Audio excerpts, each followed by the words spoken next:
Me da gusto verlos otra vez en línea y yo quiero saludarlos y darles un abrazo desde aquí donde estoy.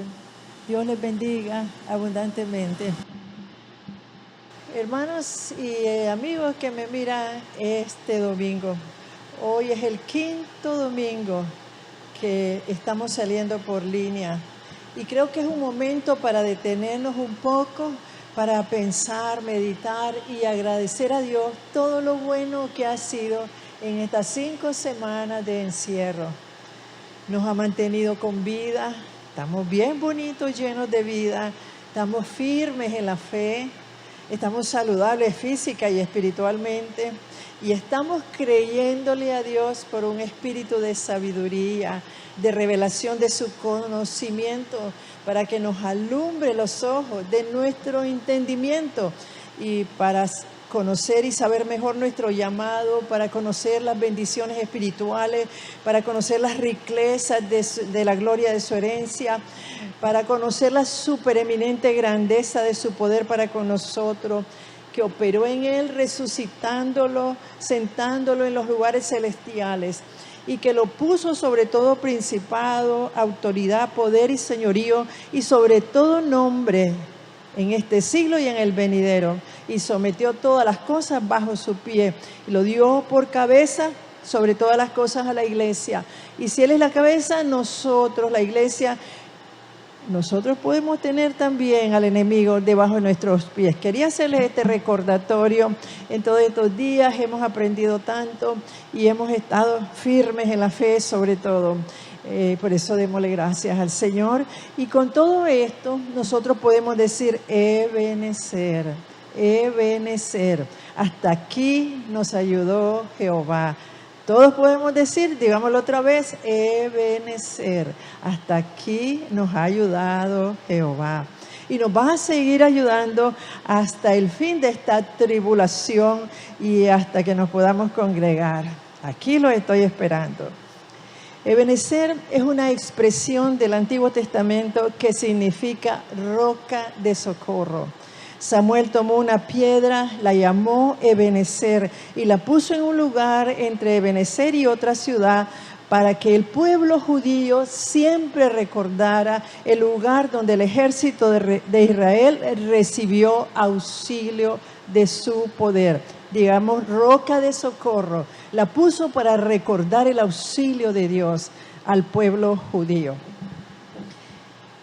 Vamos a abrir nuestra Biblia en 1 Samuel 4. Antes de leerlo, quiero decirle que este relato que vamos a estudiar es cuando vencieron los israelitas sobre los filisteos y Samuel era su líder. Israel, a través de la historia de la palabra de Dios, siempre se rebelaba contra Dios y se apartaba de Dios. El Señor en su misericordia levantaba jueces para que los salvara de todos los enemigos y volvían a caer y se moría el juez y ellos volvían a apartarse de Dios. El Señor volvía a levantar otro juez, moría el juez, se volvían a apartar de Dios y así hacían los judíos. Pero vamos a leer en la Biblia 1 Samuel 4. Pero antes quiero decirle que este relato, como les decía, relata cuando venció con Samuel a los filisteos, los judíos. Vamos a ver el verso del 1 al 4. Dice: Y Samuel habló a todo Israel. Por aquel tiempo salió Israel a encontrar en batalla a los filisteos y acampó junto a Ebenezer y los filisteos acamparon en Afec. Y los filisteos presentaron la batalla a Israel y trabándose el combate, Israel fue vencido delante de los filisteos, los cuales hirieron en la batalla en el campo como a 4,000 hombres. Cuando volvió el pueblo al campamento, los ancianos de Israel dijeron: ¿por qué nos ha herido hoy Jehová delante de los filisteos? Traigamos a nosotros de Silo el arca del pacto de Jehová, para que viniendo entre nosotros nos salve de la mano de nuestros enemigos. Y envió el pueblo a Silo y trajeron allá el arca del pacto de Jehová de los ejércitos que moraba entre los querubines. Y los dos hijos de Elí, Ofni y Fines, estaban allí con el arca del pacto. Salieron los filisteos, pelearon con Israel, como leímos en la palabra, y los israelitas fueron vencidos delante de los filisteos. Entonces ellos, creyendo, y es cierto, trajeron el arca para que si tenían el arca con ellos, iban a ganar la batalla. Trajeron el arca y los encargados del arca eran los hijos de Elí, Ofni y Fines. Ahí estaban con el arca del pacto de Dios. Ellos estaban, y luego nos pasamos al verso 10 y 11, a ver qué pasó con los filisteos y qué pasó ahora que tenían el arca. Ya la primera vez que habían peleado con los filisteos, perdieron. Pero ellos dijeron y pensaron, ahora con el arca, que significa la presencia de Dios, no vamos a perder. Pero vamos a ver qué pasó en el verso 10. Quiero que me vayan siguiendo. Esta es una historia muy graciosa, muy bella y muy importante que vamos a aprender mucho para el tiempo en que estamos viviendo. Y dice el verso 10 y el verso 11. Pelearon pues los filisteos y ya con el arca, les recuerdo, e Israel fue vencido y huyeron cada cual a sus tiendas y fue hecha muy grande mortandad, pues cayeron de Israel 30,000 hombres. Y además el arca de Dios se la llevaron y murieron los hijos de Elí, Ofni y Fines. Otra vez pelearon los filisteos, pero con los judíos o israelitas. Y ellos estaban seguros que iban a ganar esta vez porque el arca o la presencia de Dios estaba con ellos. Pero ¿qué pasó? Otra vez fueron derrotados por los filisteos. Es que había un problema. Los hijos de Elí, Ofni y Fines habían fallado a Dios y ellos estaban con el arca y por eso perdieron. Esta historia, si usted quiere saber de ella, váyase al capítulo 2 y ahí en su casa estudia el capítulo 2 y ahí va a ver cómo los hijos de Elí habían fallado a Dios y estaban a la orilla del arca. Cuando nadie puede estar a la orilla del arca cuando no está bien con Dios, y eso los llevó a ellos a la pérdida, otra vez derrotado. Y se robaron el arca, los filisteos se la llevaron el arca, los filisteos. El capítulo 5 del 1 al 6 relata cómo el arca llega a la tierra de los filisteos. Vamos a leerlo despacio. El capítulo dice, el arca en la tierra de los filisteos. Cuando los filisteos capturaran el arca de Dios, la llevaron desde Ebenezer a Asdod. Y tomaron los filisteos el arca de Dios y la metieron en la casa de Dagón y la pusieron junto a Dagón.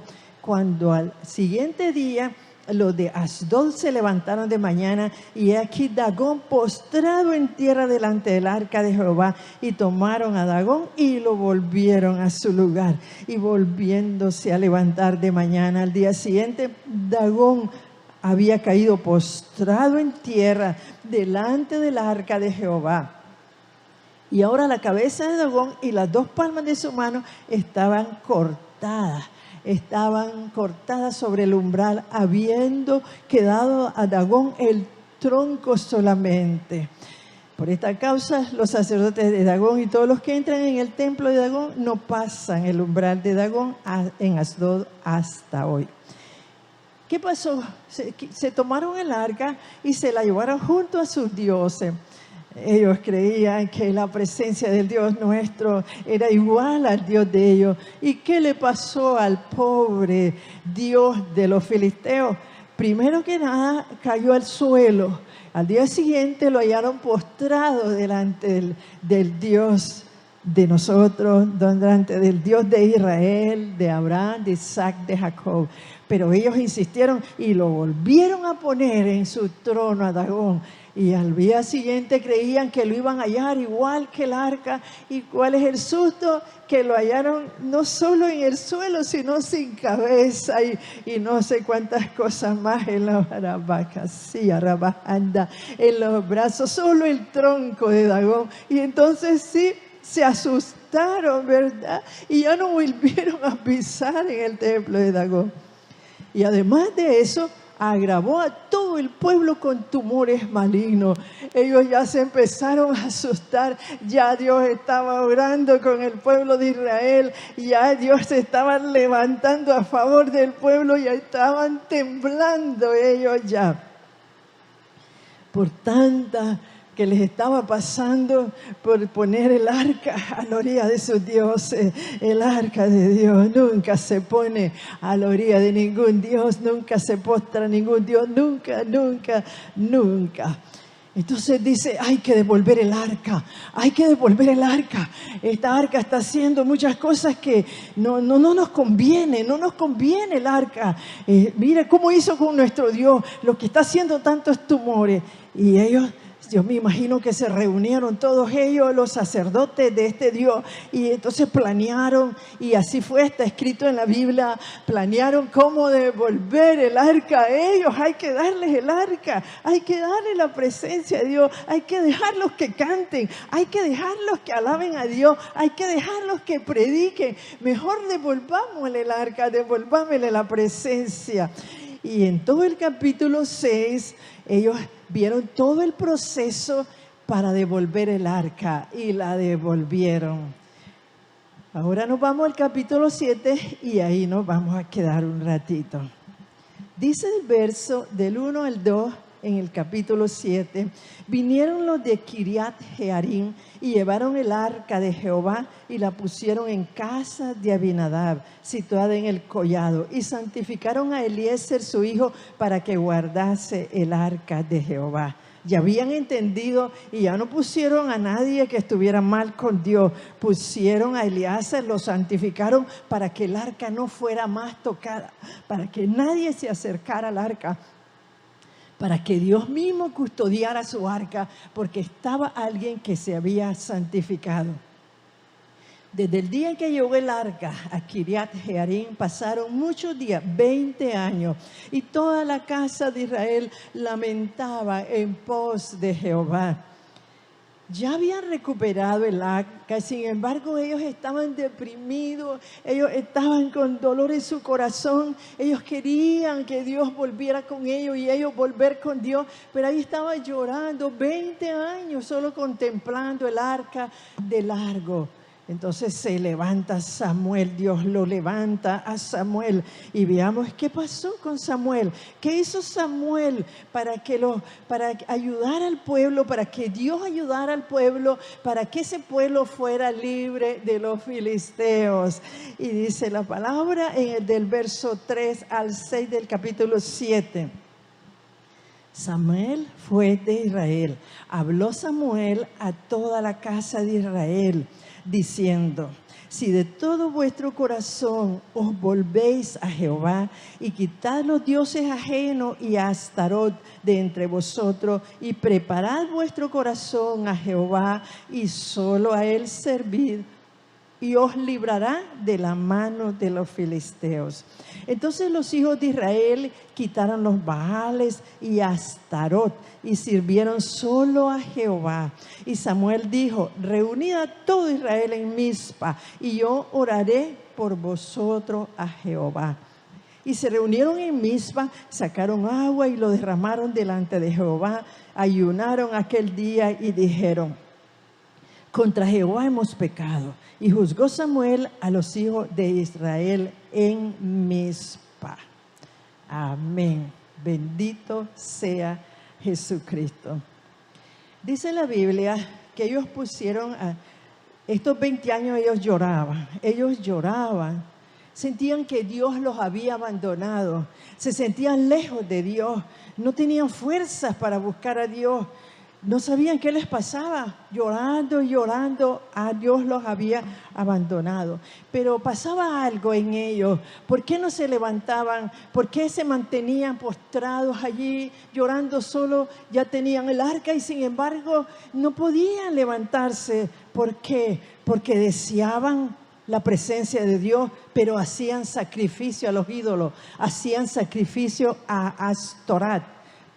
Los sacrificios que se le hacen a los ídolos, los sacrificios que se le hacen a esos dioses son actos de inmoralidad. Son actos de inmoralidad. Y si algo no soporta a Dios es la inmoralidad. Nosotros estamos bajo juicio de Dios, estamos en un día del Señor, estamos en un juicio de las naciones, porque una de las cosas que más le ofende a Dios es la inmoralidad. Ellos seguían practicando la inmoralidad porque le ofrecían a sacrificio a Astarot. O sea, estaban ciegos, querían a Dios, pero no podían dejar de ofrecerle esos sacrificios a Astarot. En otras palabras, querían los beneficios de la presencia de Dios, de ser el pueblo de Dios sin santificarse. Y eso no puede ser. Por eso lloraban y lloraban y lloraban, pero seguían atados a los dioses de las naciones de la orilla donde vivían. No podían santificarse, no podían levantarse. Pero entonces Samuel tomó autoridad y les dijo lo que les dijo, ¿verdad, hermano? Habló Samuel, como les dije, y les dice del verso 3 al 6, les dice, otra vez le voy a leer, ya lo leí. Si con todo vuestro corazón os volvéis a Jehová, quitad los dioses ajenos y Astorat de entre vosotros y preparad vuestro corazón a Jehová y solo a él servir. Ellos quitaron los Baales, se reunieron, oraron, ayunaron y dijeron, contra Jehová hemos pecado. Amén, amén. Entonces el Señor, ¿qué hizo? Vamos a ver del verso 7 al 11. Cuando oyeron los filisteos que los hijos de Israel estaban reunidos en Mizpa, subieron los príncipes de los filisteos contra Israel. Y al oír esto, los hijos de Israel tuvieron temor de los filisteos. Entonces dijeron los hijos de Israel a Samuel, no ceses de clamar por nosotros a Jehová nuestro Dios, para que nos guarde de la mano de los filisteos. Y Samuel tomó un cordero de leche y lo sacrificó entero en holocausto a Jehová. Y clamó Samuel a Jehová por Israel, y Jehová lo oyó. Aconteció que mientras Samuel sacrificaba el holocausto, los filisteos llegaron para pelear con los hijos de Israel, mas Jehová tronó en aquel día con gran estruendo sobre los filisteos y los atemorizó y fueron vencidos. ¿Qué hizo Señor? Tronó con gran esfuerzo porque se habían arrepentido. Tronó con gran esfuerzo y ese trueno asustó, que era tan grande el estruendo que asustó a los filisteos y fueron vencidos. Y no solo fueron vencidos, sino que los israelitas lo siguieron hiriéndolo hasta abajo de Bet-car. Hasta abajo de Bet-car. Habían sido derrotados. Habían entendido que no se puede servir a Dios y a los Baales. Habían entendido que no se puede servir a Dios y sin santificarse. Habían entendido, habían abierto los ojos y el Señor tronó con gran estruendo.